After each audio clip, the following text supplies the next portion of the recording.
Seriously, how beautiful is that?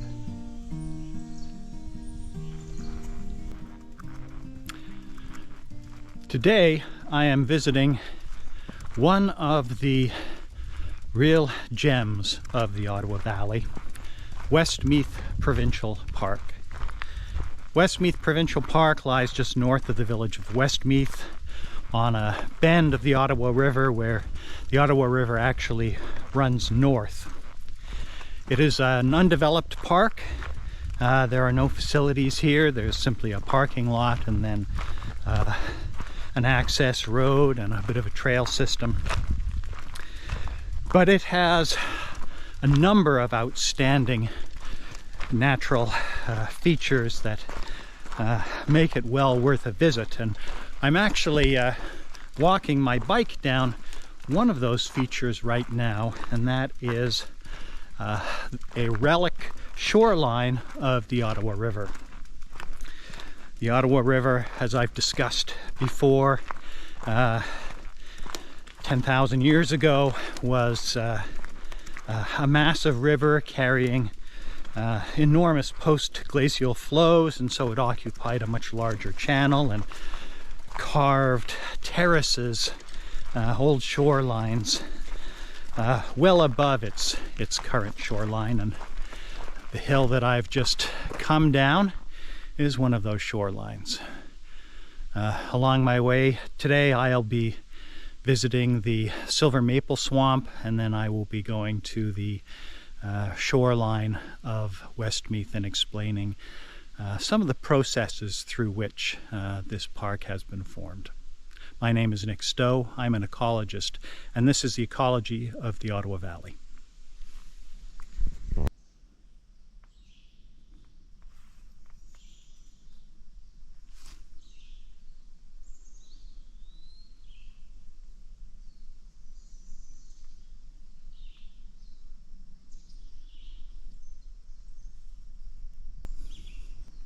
I talked about silver maple swamps when I took you up Constance Creek. However, this perhaps is the most beautiful example of a silver maple swamp that I have ever seen. There may be other examples like it in the Ottawa Valley, but I don't know of any. It is something you imagine you'd paddle through in the bayous of Louisiana. It feels prehistoric. You would almost imagine a a dinosaur lumbering out of the forest behind me, if this was the kind of vegetation that existed when dinosaurs roamed the earth. It is a beautiful place to visit. However, it can be a ferocious place for mosquitoes early in the summer and even later in the summer after rains. And the soils here are very sandy. I'll talk about that in a little bit. But that also means that there are a fair number of deer flies from midsummer right through until autumn, so always advisable to wear a hat. But if you want to see the most beautiful example of a silver maple swamp that I know of, then I think a visit to Westmeath is in order for you. One of the really nice things about Westmeath Provincial Park is that it gets very little use. Most of the use is by people who pull their boats up on the shore and come to enjoy the beach for the day. But the walk or ride down from the parking lot to the beach discourages most other visitors, and so of course do the mosquitoes that are here most days. That means that the park is almost pristine, and it has an amazing diversity of plants It also has an amazing diversity of birds and other wildlife. And although I will not swear to it, I am pretty sure that on my last visit here, across this old field behind me, I heard a bobcat. There was a horrendous caterwauling. I've heard porcupines, I've heard raccoons, but this was one I had not heard before, and later when I checked out recordings of bobcats on YouTube, it seemed very similar to what I heard. I wouldn't swear to it, but I think it's quite likely. I just heard a large animal moving behind me in the brush, the other side of the creek. I can still hear it a bit. I suspect it's a deer. There are deer here in the park.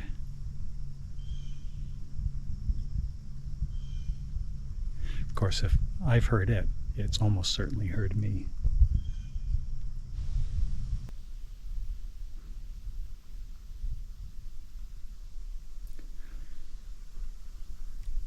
Westmeath is an old sand spit. The foreshore of the sand spit is a lovely sandy beach, which we're going to see in a few minutes. Behind the sand spit are two very large wetlands. This is the first wetland. It lies opposite the access road from the silver maple swamp, and as you can see, it is a gorgeous wetland, a gorgeous marsh. Immediately opposite me, across this tiny pond, I believe those plants are wild rice, but I wouldn't swear to it. I'd have to get closer to take a look, but I don't know anything else that looks quite like that.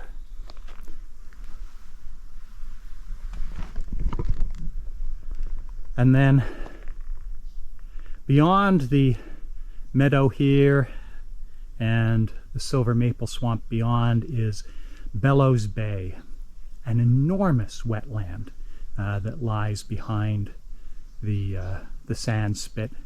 It is open to the Ottawa River with the exception of a large beaver dam that closes it off. However, you can paddle from the village of Westmeath upriver, pull your canoe over the beaver dam, and then paddle in Bellows Bay.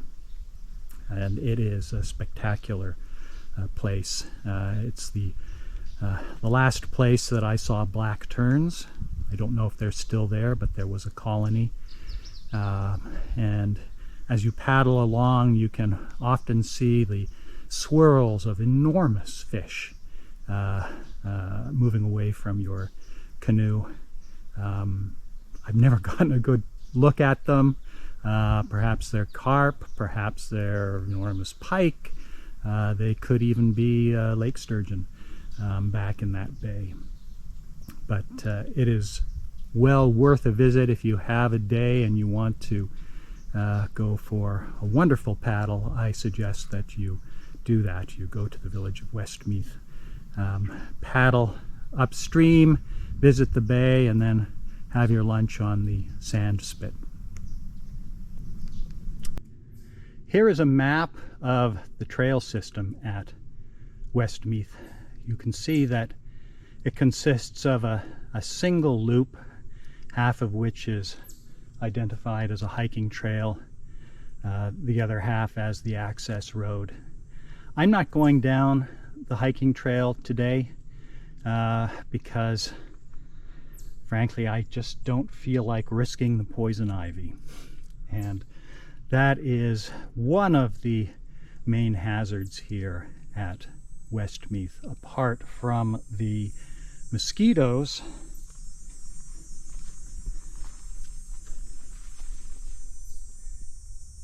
The sandy soils make this a perfect habitat for poison ivy, and it is abundant throughout the park and a little too close to the trail for my liking today.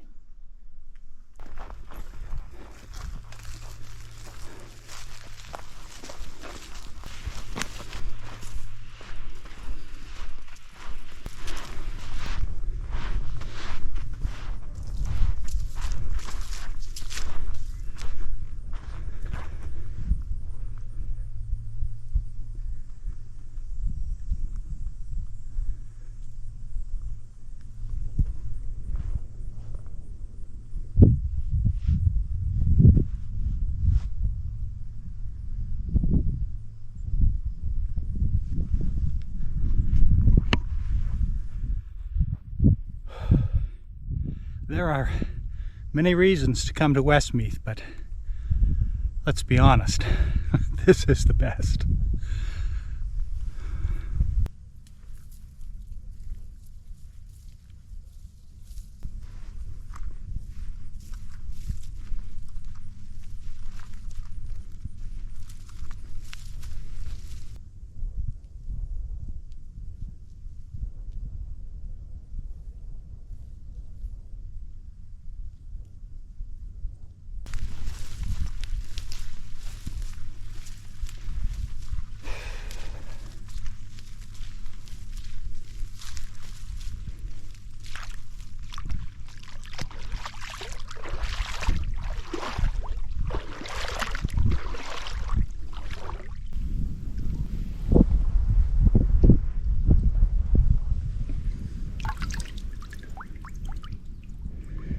Freshwater sponge.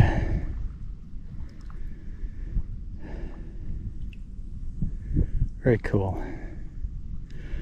One of the oldest forms of life on Earth. One of the oldest multicellular forms of life on Earth. And in this case, I didn't notice, growing on a clam.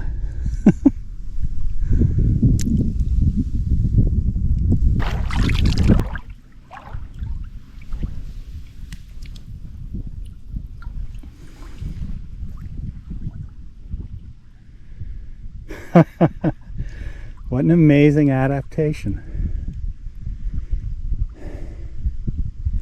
A propagule using a leaf to float along the surface of the water until it finds a place to establish itself, at which point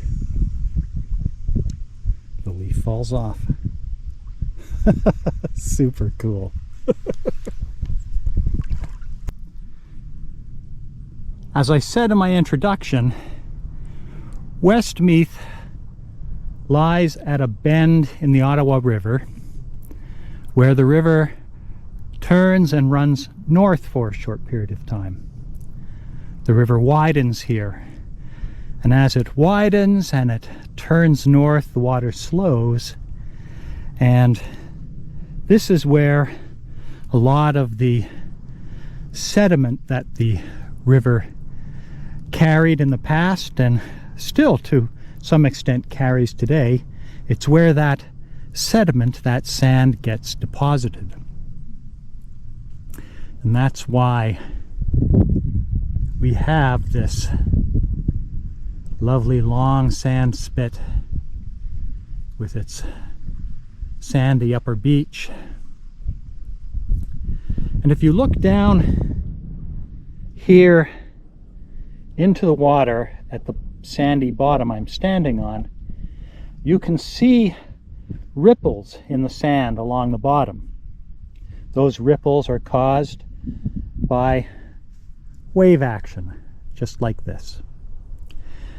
And that wave action, the energy of that wave action and its impact on this sandy substrate, its movement of this sandy substrate, does two things. It makes it very difficult for plants to grow because the sand is always moving or it's being deposited on top of anything that's there. And it also removes any organic matter that might be in this sand. It sifts the sand, and just like running a soil through a sieve, it sifts out the organic matter that might otherwise lie in this substrate, in this sediment. Both of those make it difficult for plants to grow. So with this wave action, the energy from these waves always sifting this soil, removing organic matter, how is it that we have this marsh? And how did this sand spit come to be forested? And that's because of the action of life itself, living organisms. And it begins with something we've already touched on a little bit when we talked about the stromatolites in the Ottawa River. We talked about how stromatolites are formed by a biofilm, by algae that cement in place the underlying sediment. And that's kind of what's happening here. If we get down into this vegetation and we look at this soil here, unlike that sandy soil under the water, this, if I drag my finger along it, is consolidated. It also has a different color, that reddish brown color. Now I can dig this up a bit.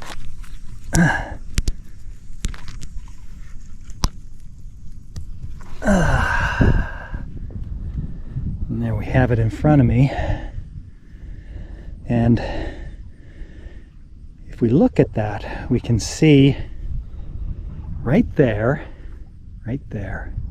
how those sand particles are consolidated, held together. That is a biofilm. That biofilm consists of photosynthetic algae, other bacteria. They secrete a mucus, a mucilage that helps cement this sand together, provides a substrate for their growth.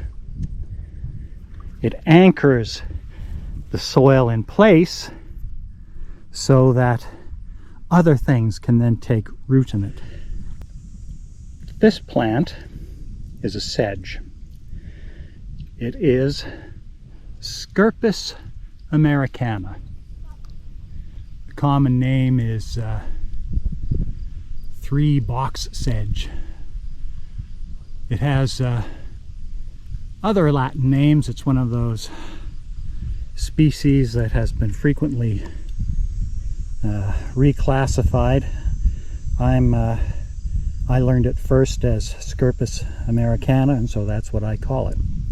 And as you can see, it is very much the pioneer species on this beach. Let's rinse off the roots, and that might help explain why it is successful.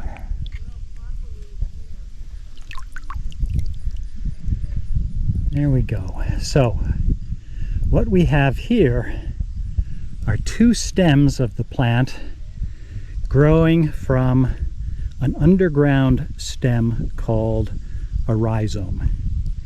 And attached to the rhizome we have this thick network of fine roots. And it's this that allows Scirpus americana to flourish along this beach. Once a biofilm gets established and it consolidates the sand enough for plants to take root, Scirpus americanus establishes itself, and then it sends out these long underground rhizomes, which periodically will give rise to a new shoot. You can see kind of that may have been a shoot there. This plant furthers the process of consolidation. These fine roots continue the process of consolidating the sandy sediments and allowing larger sandbanks to develop immediately behind the front of the beach. As we move up the beach, we see another plant. This time it's a grass, Spartina pectinata, cord grass. As the name suggests, it is another plant that has underground rhizomes that periodically give rise to new shoots. Along with the Scirpus americana, it continues the process of solidifying the sediments. We start to get more of a diversity of plants as the substrate becomes more consolidated. We get a little more organic material. Here we have invasive purple loosestrife. We have a juncus right down here. And as the sand becomes more consolidated, the dunes become a little bit larger. We can then even begin to get shrubs establish themselves on the beach. Here we have Myrica gale. Myrica gale succeeds on this sand dune because, like the legume family, it has symbiotic bacterial root nodules, and those symbiotic bacterial root nodules can fix nitrogen. That is, they can take nitrogen from the environment, from the air, and turn it into a form of nitrogen that can be used by the plant, a biologically available form of nitrogen.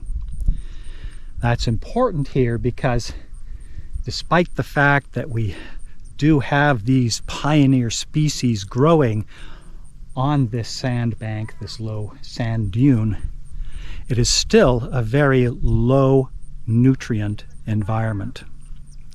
That is also evidenced by this plant.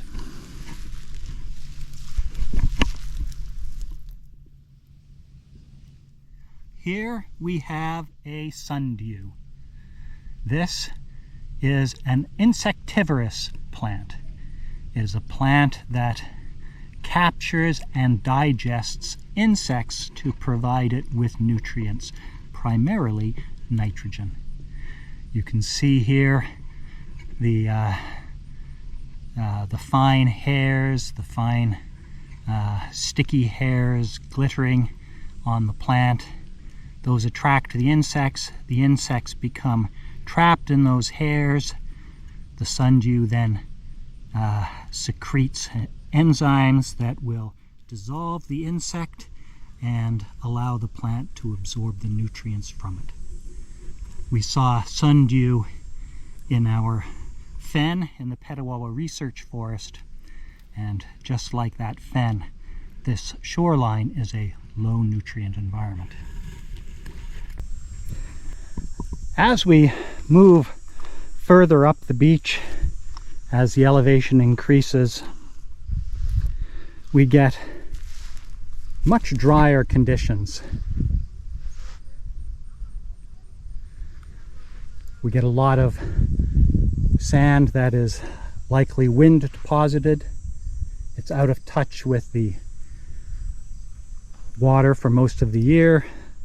Very, very dry conditions, and very few things can actually survive this high up on the beach. One of the few that can is this plant. Common name is beach wormwood. As we go further up, we pass through a very sterile part of the beach until we get to an area where the soils begin to be deep enough and consolidated enough below ground that we can get the first trees to establish. And not surprisingly, the first trees we see here are the oaks, which, like these drier, softer, sandy soils, and they can reach down far enough into the soil to access the water table with their deep roots. And finally, we reach the top of the beach, where the trees and the other vegetation have managed to establish themselves long enough to start creating a real soil profile to build up that organic matter in the top of the soil and allow this forest ecosystem to develop. I have retreated down this beach as quickly as possible because as I was up there talking about how inhospitable that stretch of beach was, I was burning my feet on the sand. It gets very, very hot there with no organic matter and no moisture. I would not have wanted to stand there for more than a few seconds. This beach, this sand dune here, this sand spit, is at constant war with the river to survive. I've talked about the wave action already. It's just, as you can see, a fairly calm day, but even on a calm day we get lots of wave action here. But what does more damage to this beach is ice scour. In the wintertime, the river here is covered in ice. That ice is constantly shifting, grinding up against the shoreline, and it is the ice, probably more than the wave action, that limits the extent of this beach. I started talking about how Westmeath Park is almost pristine. Of course, no place in the Ottawa Valley is actually pristine, but Westmeath is among the most natural areas left in the Ottawa Valley. However, it actually has a human presence that goes back thousands of years. Archaeological work by Ontario Parks has shown that this area on which I'm standing, Sand Point, was used as an occasional camping site by the Algonquin people as they traveled up and down the Ottawa River. The park also records the presence of a grove of butternut trees, which is a bit unusual this far up the valley. It is what's known as a disjunct population of butternut. That is, it is separated from the main population of butternut trees. And I have spoken with an Algonquin elder who has speculated that the reason that butternut may grow here is that it was planted by the Algonquin people with a view to their long-term use of this area as a campsite and as a foraging area. Butternut is highly prized for its nuts, which have a lot of high food quality and are very tasty. And he speculated that these butternut may exist here because the Algonquin people planted them as a future food source for themselves. And I think that's an entirely reasonable explanation for why they're here. Unfortunately, butternut is highly endangered right now from an introduced disease, and most of the butternuts within the Ottawa Valley are diseased. I haven't been to visit this grove, so I don't know what kind of shape the butternuts here are in, but let's hope that the fact this is a disjunct population has protected them from infection. I discovered Westmeath when I was studying biology at the University of Ottawa. My first summer, I worked as a field assistant to a woman who was doing her master's research here on this beach. And we spent the summer here and over in Bellows Bay tending her experimental plots. For most of that summer, we were kept company by a bald eagle that would perch in that tree behind me. It was always nice to come down to the beach at the end of a very hot day when we'd been in Bellows Bay and our hip waders covered in sunscreen and bug dope, and we would strip out of the hip waders and go clean ourselves off in the river and feel like $1 million while the bald eagle watched over us.